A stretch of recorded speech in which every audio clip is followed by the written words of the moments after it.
It was a warm August, bright, clear, sunny day. early morning. And I came back home and I went straight back out again on my bike.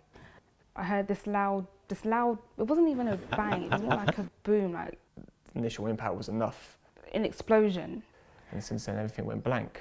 And as I heard that boom, I fell to the ground, To sleep for 3 days. It threw me 10 metres. opened up my eyes, and my friend had said, I've been shot in my heart. This car, I remember clearly I was unconscious for about 3 weeks. And I knew straight away, I think I was paralysed. Straight away, I think I was paralysed. physical injury to the body. I remember. And it was horrible. I literally brought tears in my eyes. Flipped me off, hit the back window.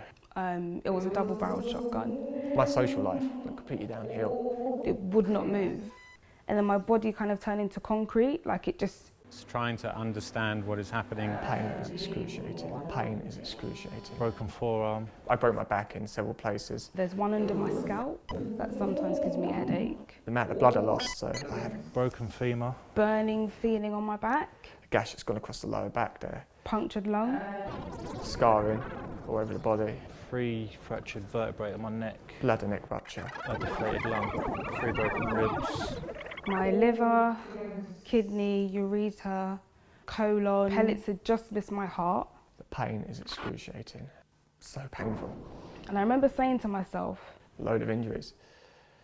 all over, I remember just like dragging myself in on my elbows as far as I could. So they're killing me from the inside out. I could have died if that wasn't taken out. Or lost a leg. Septicemia, poison's kicking in. There's a 1 in 3 chance that you won't make it out of hospital. And being in hospital was like a roller coaster for me because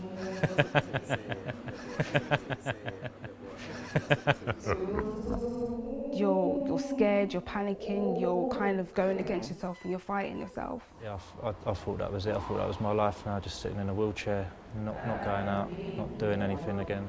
On the cusp of life and death. And I think that was the same day that my mum had told me that Sabrina had died. You spend a lot of time eating healthily, going to the gym, trying to make yourself ready for old age. I was careful as I could be. Young 17-year-old girl who'd been knocked off her bike.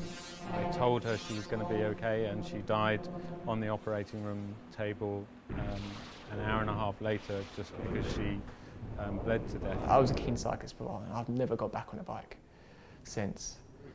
To be honest with you, I'm kind of scared too. I was quite scared. I pushed everyone away, and Parents are just in tears.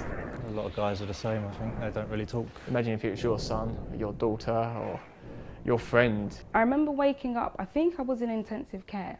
Even if you're in a wheelchair, you're still alive, you still have people around you, you're still living. There is life after. And the mental and psychological consequences of that injury in the long term. That scar itself never really fully closed. You're a young man or woman, you're far, far more likely to be killed by being injured, by being hit by a bus. You could walk out the door and you could get knocked down. You don't know. So trauma is the biggest disease that you've never heard of. Trauma research going forward rebuild them better so they're able to be physically and psychologically more functional, happier in their future lives. They need that support. I think at the time I didn't know what spinal cord injury was. I'd never met anyone with a spinal cord injury. Funding is a big issue. I don't think people understand what trauma is. I didn't even know what trauma was. I wasn't aware how important charitable donations were, but You're right, it's not just what happens to the victim himself. I've actually become quite isolated. I don't speak to people much. Been a long battle. Have a hard time trusting people think about everything I've been through and get upset. And because I'm still quite scared. I think to myself, why me? Why me? Why me? You or your friends may get up in the morning and not make it to work, not make it back to their families in the evening.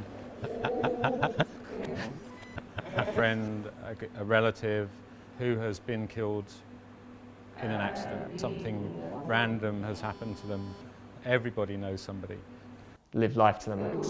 That's what you should do. It's a nice sunny day. I was cycling along. I was thinking, why me? I'm lucky, really. I am lucky to be alive.